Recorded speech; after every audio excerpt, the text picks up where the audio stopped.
Hello and welcome back to my channel. I am Ella.O, the Breath Mama, and today I would like to, even though that sounded strange, I would like to talk about intention. Now, I don't know if that's something that you've come across either through the practices that you may have, spiritual practices, well-being practices, or in any other way in your life. But I want to talk about it today in a really practical way, in the way that it can help us to be a better mum, or mom, or mama, or however you refer to yourself as the mother who takes care of their children. So first of all, what is intention? If we look at the dictionary meaning, intention is a plan, an aim, or something that we intend, something that we are wishing to experience or achieve. Dr. Wayne Dyer, really well respected in New Age thinking, in practical spirituality, I guess we'll call it. He refers to intention in his book as that he talks about intention as the creator of our reality. So whether we actively and consciously use intention, or whether we are unconsciously using intention, that's the underpinning factor in creating the life that we experience. So intention is the way that we focus our energy. It's the way that we focus our actions. It's the way that we decide the behaviours that we are going to pursue in order to either consciously bring about a result. So we're working with that intention and making plans and taking action steps and cultivating skills and behaviours that support a particular desired outcome, or whether we're doing all of those things but unconsciously. So because of repeated behaviours, because of repeated emotional and mental ways of looking at things, like mindset ways, thoughts of looking at things, we keep recreating or taking steps towards creating a reality which we may not want, but that is happening because that's the way that our unconscious intention is working. So when we harness the power of our intention and we are clear and we are deliberate about the way we use it and the way we work with our intention, it can help us to be more productive. It can help us move forward towards something that we want. You may have heard of intention mentioned a lot in connection with the law of attraction and with manifestation, because that is a conscious way to work with our intention towards something that we want to experience in our lives, or something that we wish to manifest. Whether it's something material, whether it's an event or a particular outcome or interaction.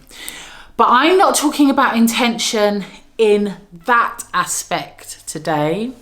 I want to talk about practical intention and how we can use that as a mother. How we can consciously intend to be the mum that we wish to be. So if you stay with me till the end, I'll explain a bit about how that works.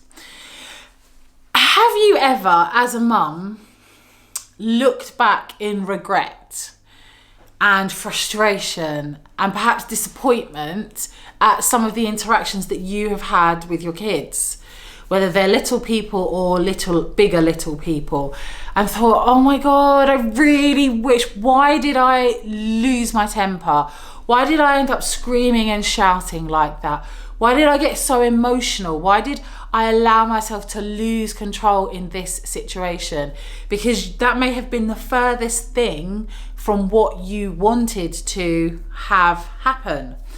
But because maybe things were too busy, stuff was happening a bit too quickly, perhaps you were distracted by something, things going on in your mind, you weren't perhaps approaching the situation on purpose. You weren't approaching the situation intending or working consciously towards a desired outcome. I've had those moments in the past and they don't feel so good. When you are constantly reviewing, oh, I wish I did, or I wish I didn't do that, and that could have gone better, and that was a bit... And we're going to have those moments as mums. I mean, that's just how life is. But if we consciously decide to work with and use intention, that can help us become more of the mum that we want to be.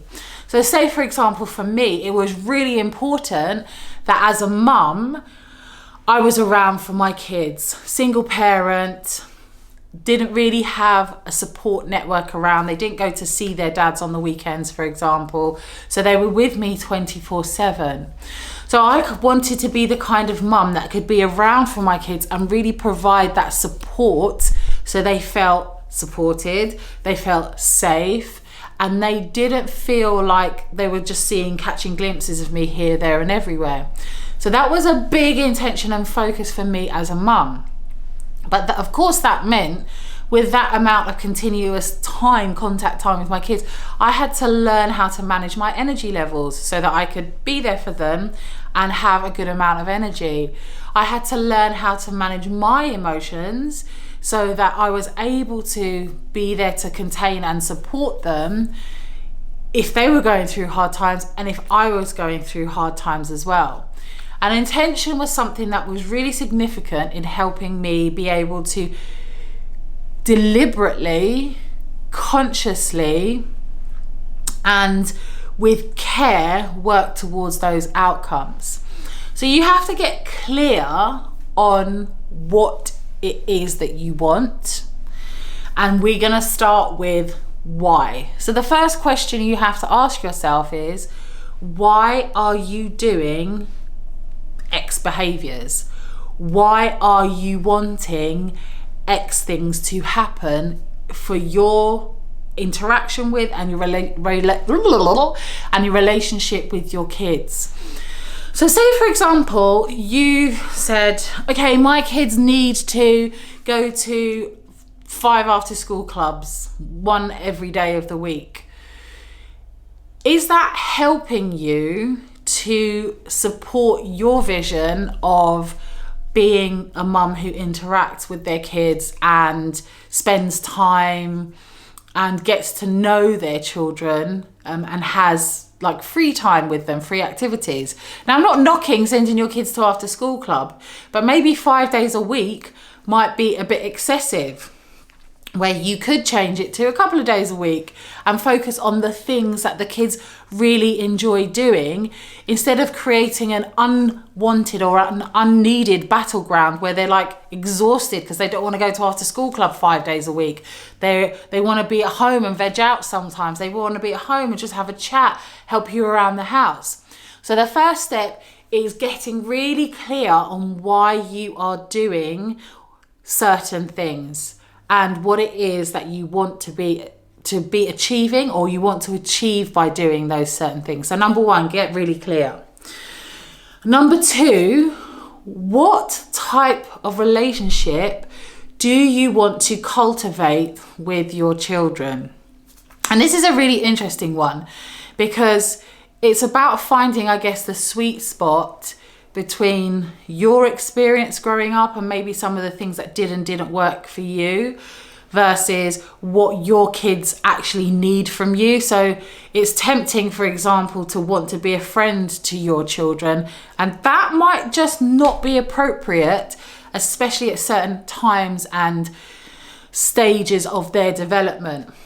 But understanding what type of relationship you want to have. So do you want your kids to be able to come to you and share things with you, to be open, to be able to feel like they are able to speak their truth and express themselves with you? and not be worried about how you'll react, as an example. So be clear on the kinds of relationships you want with your kids. And then the third thing is, how are you going to do that? What steps do you need to take in order to get to that place? So I figured out why I want to be doing it. I figured out the kind of relationship that I want. So what do I need in order for those two things to happen?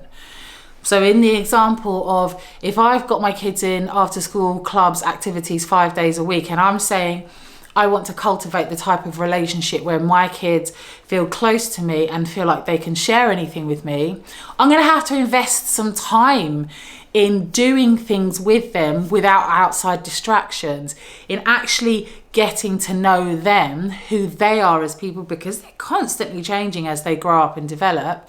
And especially when we're looking at older children or young people, we need to spend time understanding the kind of things that they enjoy, and not just assume because we're in the same house we know who they are. So it might be going for walks with them, it might be cooking a meal together, baking, it might be reading a book together, watching a film. I mean, there's not so much interaction with that, but it could be a thing. So it's finding out the things that you need, the how, in order to facilitate the why you're doing it, and the what it is, the relationship, the kind of relationship that you would like to cultivate and support with your young people. So when we do this, it really starts to create a different focus for some of the choices, the language that we'll use, the interactions that we will cultivate, the events, and also like the battles that we'll pick. Because when we get that level of clarity and understand how we intend to interact and understand how we wish to guide the relationship with our young people to flow, then some things just aren't worth the ag. Some things are just not worth the headache. Some things are just not worth getting worked up about. The clearer that we can be on our intentions as mothers and what it is that we're trying to cultivate, support and achieve, the easier it is to identify the behaviours that we need to cultivate. And it might be that we need to upskill. It might be that we need to work on aspects of ourselves so that we can show up and be that example, so that we can show up and be that container. And I'm going to link the why we need to do the work videos below, that point in that direction. But doing these things ultimately with focused and deliberate action, emotion, and repeated love behind it, leads to some of the most beautiful and powerful and meaningful interactions that we can have with our young people that could otherwise be lost if we don't have it straight up here and we're just in a bit of a situation with them. So the edit, because I didn't mention these things which are kind of important. So working with intention. Excuse me. Will it make you perfect as a mother? No. Will it help you to act on purpose? Yes. Will it help you towards growth, improvement, connection, being more present? Yes, yes, yes, yes, yes. And who will benefit? Well, you will as a mother, because then it will be much easier for you to, when you have that clarity and framework, to work towards what you want, and it will make it much less likely that you'll just lose your shit spontaneously, because you'll be doing things with intention and you will be making decisions that are bigger than the moment that you are subjected to, and that will help you stay emotionally calm, emotionally focused and emotionally clear. And then that means your family gets the better side of you. It gets the better input for you. You'll be more present. You'll be more connected to what's happening, to the members of your family. And then everyone's a winner. Link below some other videos that feed into this. Go check them out, have a look. Let me know if you work with intention with your young people when you are interacting with them and cultivating relationships. Have any comments, questions, like, subscribe, share the video. Would really, really appreciate that. And I'll see you soon. That's my intention.